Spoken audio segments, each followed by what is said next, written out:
And along the Ben High, you saw thousands of them. Okay. We saw this map at the Maya Action Center. We saw this one too. This is Quang Tri bombing. These are, each of those little red dots is a bombing run.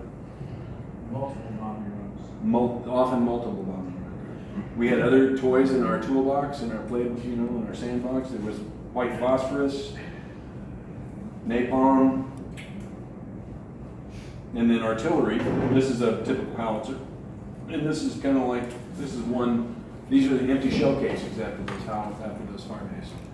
I mean, we dumped everything on those folks we could possibly get our hands on, short of nuclear weapons and sarin gas. And here's some of the results. These are a couple of boys at Oak Knoll Oak Knoll Naval Hospital in 1971. These would be sailors and Marines, and their football career's over. And then there's unexploded ordnance, which we've learned a lot about. That's a 2-meter bomb, they call them.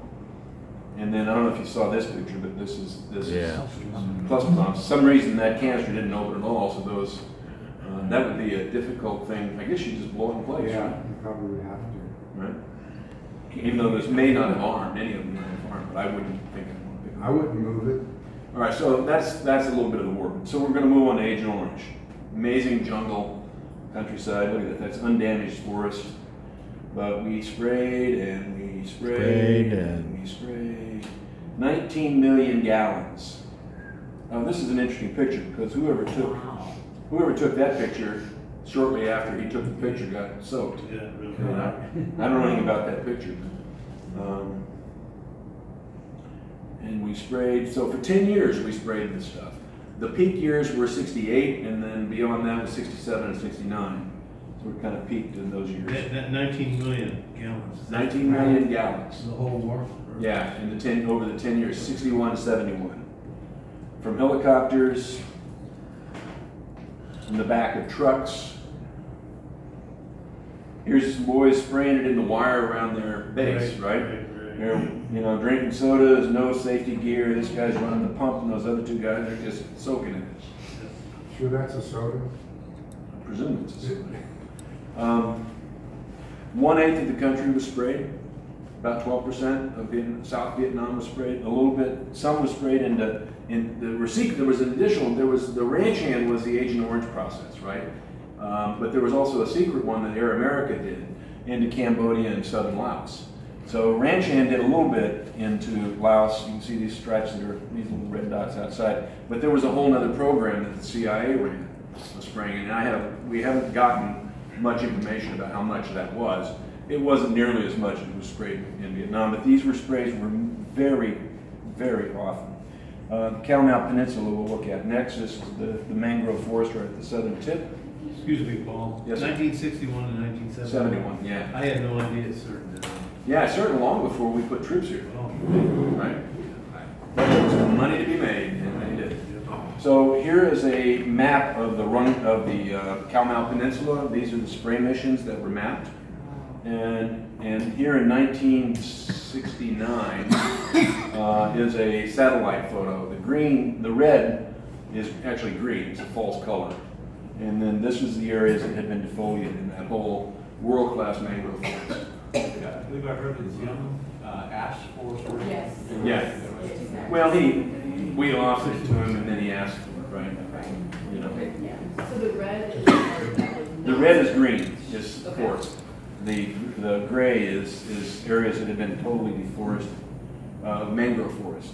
So this is what the mangrove forest looked like prior to the spraying, after the spraying. This is 1969. And on the ground, it looked like this. Just totally Destroyed it. Just destroyed. Now, the good news is that's grown back. The mangrove forests have regenerated. You drive, what I hear, I haven't done it. Have you been down there, Chuck? Some years ago, yeah. But apparently there's nothing to see down there now. It's all fully grown back. However, the countryside, I've shown a few of you this picture. This is the rock pile that we had a few days ago. And I took this picture. It got wet, so it got some black spots on it. But this is from what we call the windmill, our name for it. But you see how blasted off the countryside is in the near field. Here's another one up on the DMZ. This is a patrol. There's three guys ahead of me here. And nothing's growing there except these invasive grasses. The Agent Orange and most of the other agents, they didn't affect grasses. They only attacked leafy plants. So they destroyed the leafy plants. Agent Blue was the exception, and it was arsenic based, and it killed rice, or it killed grasses, and it was aimed at rice crops, which was a war crime at the time. That's right.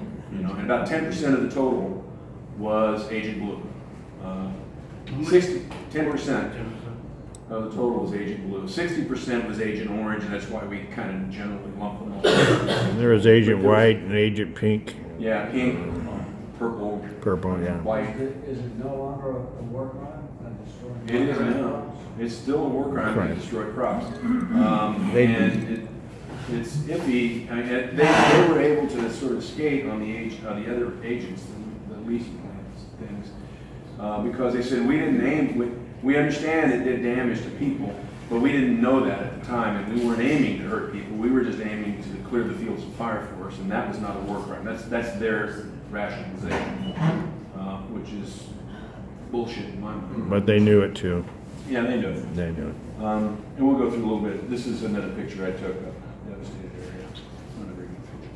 So this is in 2009 or 10, this photograph was taken. It's along a road, and you see the devastation that they really, along some of those mountain roads, they would they'd spray a lot in order to clear fields of fire so they couldn't get ambushed as easily. As we drove through the mountains, you don't see much of this. Because that's all been reforested in the last several years. So you see a lot of young forests there, Right. young saplings. So the countryside is changing very quickly. Now we did see a lot of areas that have been deforested. A lot of that is burn, slash and burn agriculture. But it's harder to pick out areas that were defoliated because they're really working to reforest it with Australian gum and eucalyptus. Ian Wright was pointing out, though, that there's been these invasive vines Right. that if you notice all the covering Yeah. of those trees, those are all invasive and they're killing what's actually there at planet. It's kind of a kudzu kind of thing. This is in the south. I mean, So it it doesn't altered hurt. the ecology of the whole forest. It's utterly disrupted. And I don't know, I'm gonna try to find out more about those vines, because it's some nasty stuff. It's the same stuff that's been covering the south where you. Well, that's kudzu, and this is not kudzu, it's something similar, where it has the same function. Okay? So, and then all right, so they told us Agent Orange and these herbicides were not hurt us. We know now that that's not the case. So here's a fellow whose photograph I took, former Viet Cong. You know, he had this huge tumor. I don't know if he's still alive or not, but if that was 2008, if he didn't get that fixed, he's dead by now. And hopefully their medical profession's been able to fix that. And so it affected about 3 million Vietnamese. Health has been affected by Agent Orange. That's the Vietnamese estimate. Seems pretty accurate to me. I mean, How many? 3 million. 3,202,407. It's a somewhat round number, right? Most of the old folks, they just look old or sick. All kinds of cancers, leukemias, and so forth and so on, right? In fact, diabetes. Our friend Ming Yi has diabetes. But diabetes was, I think, relatively unknown in Vietnam prior to the war. That's relatively common, especially in old folks. Please correct me if I mistake. But then when, about 10% of those, somewhere in the vicinity of 300,000, are children born long after the war. I mean, these are kids born, I took that picture in 2008. And so those kids are somewhere between 3 and 12 years old. Often they don't grow very much. And these children will never be able to fix themselves. They'll never be able to take care of themselves. So this is a Catholic orphanage just a few miles from Cu Chi. And Cu Chi was very heavily sprayed. And it's a wonderful little orphanage. The kids on the first floor, kids that can walk and are less disabled. Right. The kids on the second floor, this is their lives. Well, just quickly, the children, I mean, I think it's important to kind of give some information about the VA that currently recognizes about 18 different illnesses in the American veterans who served in Vietnam. They also recognize the children who were born with birth defects from the women American veterans.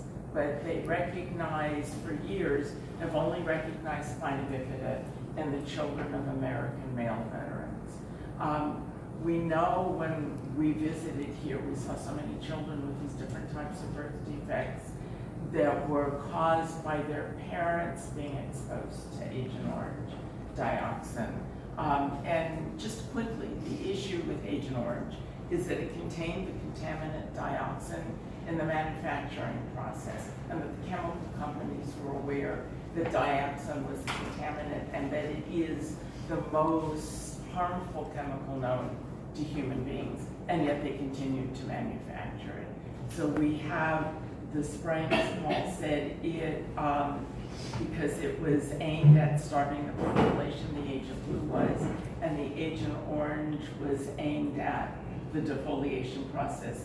And in that process, we have children of second and we're saying a third generation. And what Mosquitoes. happens in terms of the transmission is that the dioxin, there is a dioxin receptor cell in human beings that can be passed generation to generation. I don't think we want to confuse that with saying it becomes part of the DNA, but it can be transferred through generations. And with the children in Vietnam, we know that they have been hit both by the parents' direct spraying as well as the continuation of the contamination of the land. And those are particularly around the areas that we talk about, the hotspots, which was where the American military bases were. Those areas were sprayed, and you saw some pictures, directly by the fire hoses. They were sprayed by the helicopters, so they were very close to the land, and by backpacks. So you can imagine that the people both that used the spraying as well as the children continue to be impacted. And I'll just say quickly that there are ongoing studies around these contaminated areas that have identified, because this, the dioxin is contained in the fatty tissues of fish and fowl and food supply and remains in the sediment so that it doesn't get burned off. But because we know that it's passed on through the fatty deposits in animals as well as humans, it gets passed from mother to baby through breastfeeding. And that's part of the way that the children continue to be born with these severe birth defects. And this is in Vietnam that we know. Okay. Here's a girl who's now a college student, born, she's relatively lucky because she was born with her mind. Many of these children are born with very severe mental deficiencies, very, very severe, and sometimes mildly severe. But she was born without arms, but she's learned how to take care of herself. She has very good foot writing, and she's now a college student. Is that right? Do you know this young lady? I don't know what, I know she. Last I heard, she was a college. Yeah. Sure. Yeah. She, we will visit Tudu Hospital where she was raised when we get to Saigon. But this was in Hue. We didn't visit this family. This woman was a talented doctor, and her husband was a talented doctor, but they were both working for the VC. They were both sprayed directly. They had this boy. She had to give up her career. He may be dead by now. He has these horrible tumors in his head and is also mentally disabled. And is autistic, and you see he has his hands are seized up. He can't walk. Palsy. And so this woman who's a doctor had to give up her career to take care of this child who's now in his 20s, or was when we met him. Okay? And this is a fairly well-off family. You know, the man's a doctor and he's got a good career. They could have had a two-doctor career, but that's not happening. But throughout the countryside, there's people like this. This is a woman living in very poor conditions in the countryside. Do you remember where that was taken? I got it written down. don't remember, but I remember. But there's many of them like that. The story was that, right, the husband had south to fight and came back, and he died of liver cancer. And Right, we need to be clear. There's people in Vietnam, in southern part of Vietnam, central Vietnam, where the dioxin continues to exist that are being born today. You go to the north and you'll see a lot of adult children that their fathers or their mothers or both went south to fight, came back, had kids at the end of the war, and then and those kids are born with serious, sometimes very serious birth defects. And so there aren't any young children being born with those effects, unless the first child was born with only mild deficiency and managed to get married and had kids.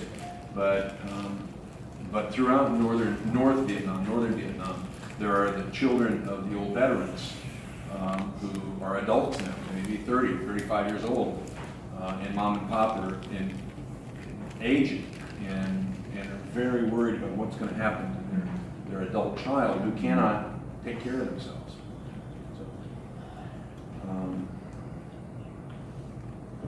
So there was the one really fantastic study on continuing dioxin contamination was done by Hatfield in Aloi that we went through.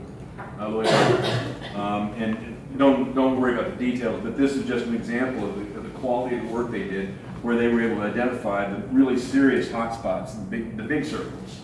And these were taken at different times. The different colors represent different years that they did samples. And they found that at the ASO Special Forces camp here at the southern point of Aloi, we didn't go there, but that's where the heaviest hotspots are in Aloi Valley. They also did transepts across the valley in several locations, and they came to the conclusion, at least in Aloi Valley, that the dioxin doesn't really exist up in the mountains any longer in any significant amounts, but that it concentrates in ponds, it concentrates in riverbanks, and especially around the old military bases, right? Yes?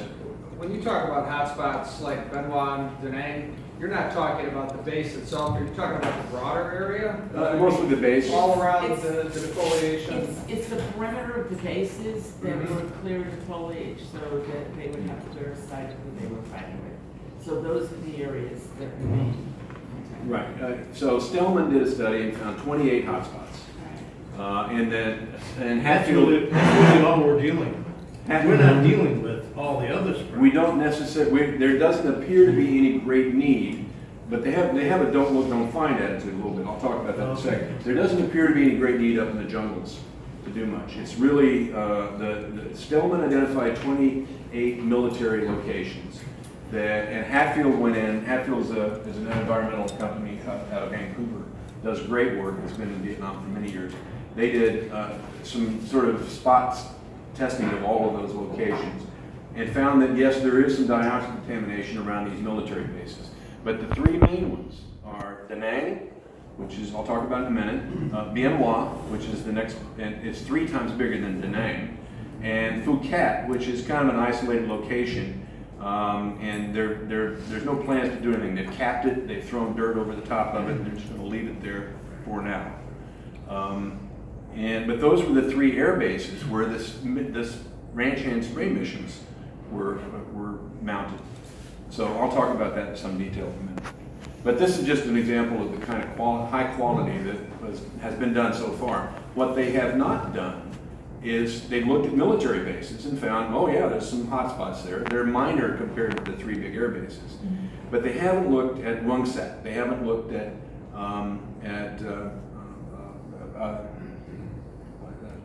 the mangrove forest down in the south, Khao Mau.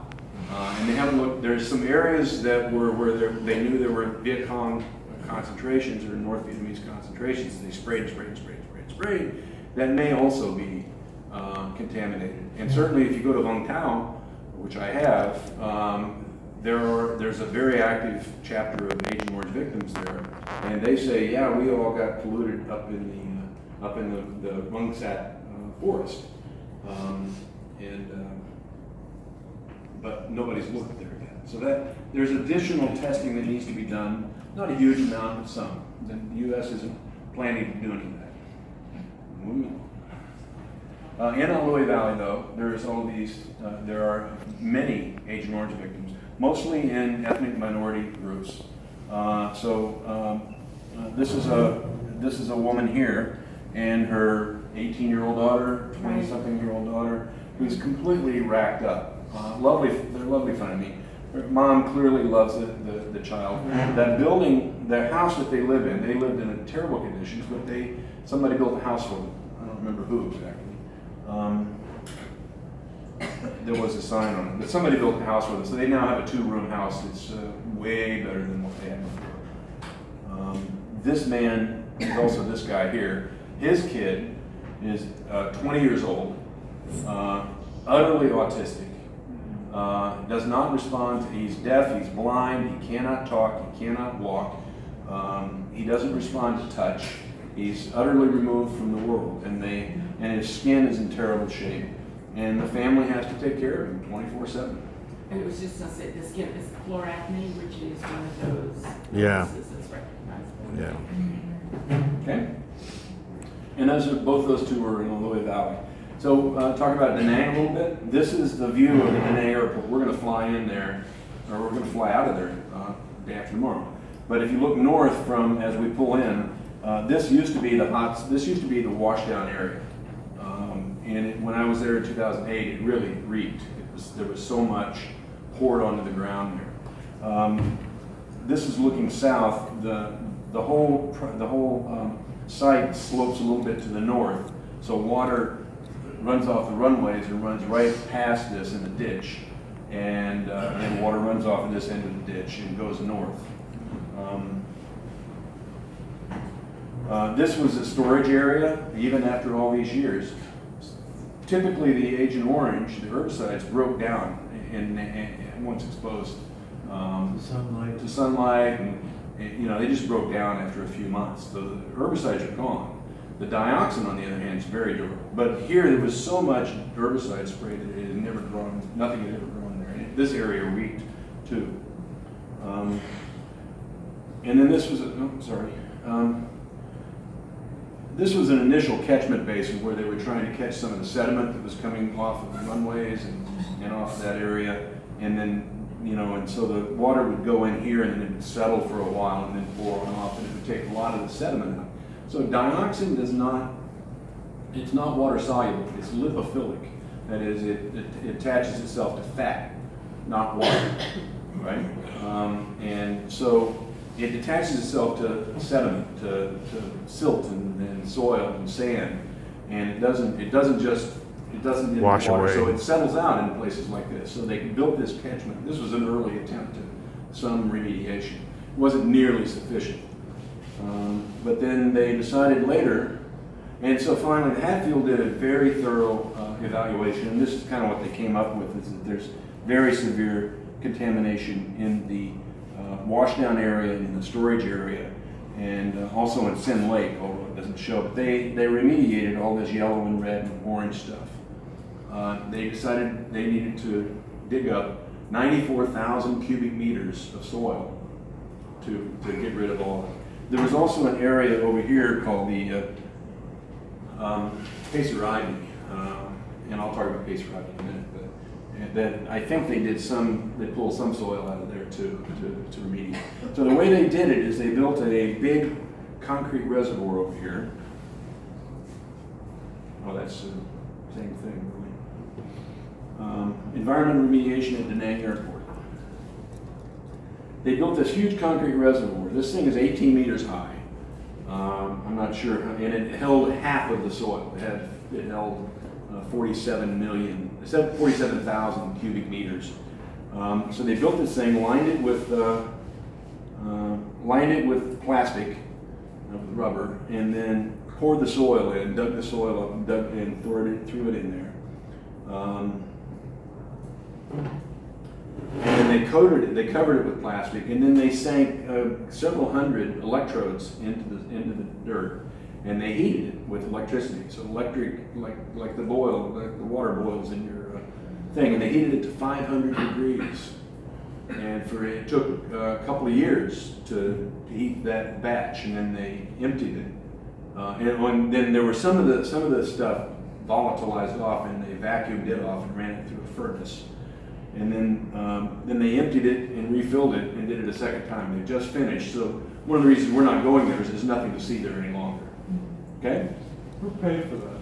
USAID. Yep. And did they test it after the? Yeah, the longer you heat it, the better results you get. The international standards are around 1,000 parts per billion. Is that right? I think that's correct. 1,000 parts per billion for soil that's not agricultural soil. It's 150 parts per billion for soil that either has people contact or is used for food sources. So they took it down to 150, they say. Even though what they were going to use that soil for is to extend the Da Nang Airport runway north so they could get bigger jets in there. I mean, that's really what that was for. It was for a development process. But it doesn't show very well. Actually, well, I mean, What's that process called? Does it have a name? thermal You know, right, thermal is as far as. Burn it up. thermal remediation. It's got another name, and I think of it. I'll let you know. But see, those are the electric. So this is the thing from the air. The other reason this needed to be, and they also emptied out Sen Lake, which is this, I think. But the town is right there. There's, right there. Sen Lake was Sen is Lily Lake, I think, but that's where the runoff came, and then it went through into a ditch that went out to the bay that's north of here. Isn't it true they also did testing of people that lived around there Yeah. that Yes. were not in the war, but that were being exposed from the From the food supply. Base, They were right. particularly concerned about, again, the fact that the dioxin resides in fatty deposits, and that there have been some really good Japanese studies. there's a high percentage. That identified that mama passed the problem along to the babies, and that there was significant cognitive delay. The testing was done on the first 6 to 12 months after birth, and that's what they found. So that is within the last 4 or 5 years. That study was done here? It was done around. Yeah, Danang. yeah. Yeah, Right. part of the study was they looked at both the soil contamination, the wildlife. They took fish, and then they also sampled families around there. And for many years, families would graze their animals in here. They would fish out of Sen Lake. They would pull. They would go searching for greens that they would eat, and so those sorts of things. And they would walk in that soil, or walk in the Sen Lake. So for many, many years, until it was understood how serious this was not really blocked off well, or at all. I mean, when I first saw it in 2008, there was a wall this high around the airport. And that didn't stop anybody. And there wasn't any knowledge that they needed to stop anybody. They eventually built a higher wall, and they put a gate in, and they said, you can't stay here, and that sort of stuff. But and then when the U.S. came in to do the remediation, all of the workers were fully, rigged. Hazmat suits, and they really used sort of American standards for it. But for many years, until it was fully understood, not much was done. Okay, so that's Da Nang. That's an example. We don't know what they're going to do in Bien Hoa. So Bien Hoa, this was 94,000 cubic meters. Bien Hoa is 3 times bigger. There in 1970, there was a big tank full of this stuff that ruptured. Didn't hit by a rocket. It just ruptured all on its own, and just spilled 70,000 gallons or some number like that, some huge amount. And so the contaminated area and depth is much bigger at Bien Hoa, and that's the next one online. The AID, the State Department, says we don't have that kind of money. It's going to be half of this. Cost 110 billion. Right? It was supposed to be 85 billion, went to 110 or more. Billion. Yeah, B. Yeah, it was a B. It's gonna, million. It was. Million, I'm sorry. So it's still a lot. Million, hey. 110 million. 110 million, yes.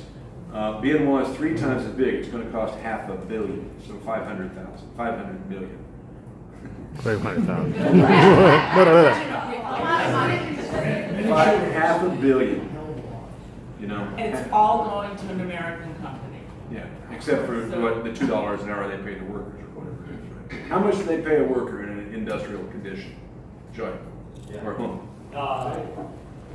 They probably pay them premium at the ag site, doesn't pretty much, I don't know what's the daily or hourly wage. 50 or 70,000 dollars An hour. per day. Per day. So so $4 a day, right? $3 a day. Anyway, but so many millions goes to the U.S. I mean, that's the way USAID gives foreign aid anyway, you know, and the DOD. You say, oh, we'll give you a F4. Well, they don't give them money for an F4. They give the money to Rockwell, and Rockwell sends them an F4 jet. The same thing with most all the money that goes out through USAID. It goes to U.S. What do you call those? Beltway bandits. These are people who have offices up on the Beltway around Washington, D.C., and they get these contracts to do this, that, or the other study, or remediation, or whatever. That's what happened here. So the Vietnamese are kind of pissed about it. On the other hand, they got a really, I think, clean site. This is when we were over in the Pacer Ivy area, and we'll talk about Pacer Ivy again. This is at UXO that we just were walking around the base. So they had to do UXO clearing before they even did the remediation. So in 1971, when Nixon, our boy Nixon, stopped under a tremendous amount of political pressure and scientific pressure, finally stopped the use of Agent Orange. They started a program called Pacer Ivy. And in Vietnam, it was called Pacer Ivy. I don't know what they called it here, but this is Gulfport, Mississippi. This was the stockpile that they gathered all of the remaining stocks that they went ahead and bought from the companies that had already made it, and put it in Gulfport, Mississippi. It was later shipped to Johnston Island, beautiful Johnston Island in the Seychelles or the Marshall Islands, where it sat for 5 years, leaking dioxin onto the beach and into the bay, and then it was later put on a Swedish ship that we rented called the Vulcan, and taken out to sea several hundred miles, and they incinerated it there, probably putting a lot of dioxin into the region, because the incineration was not necessarily well done or well documented. So the redrumming operation in Vietnam was called Pacer Ivy, and so there was a second area on the west side of the Da Nang airport where they had Vietnamese women with no protection, pumping it out of one drum into a drum that wasn't yet rusted, and then they sent it to Johnston Island and let it rust there for a while. This was in the early 70s? Yeah, I think 75 is when they finally finished the incineration. Is that correct? So that kind of wraps it up.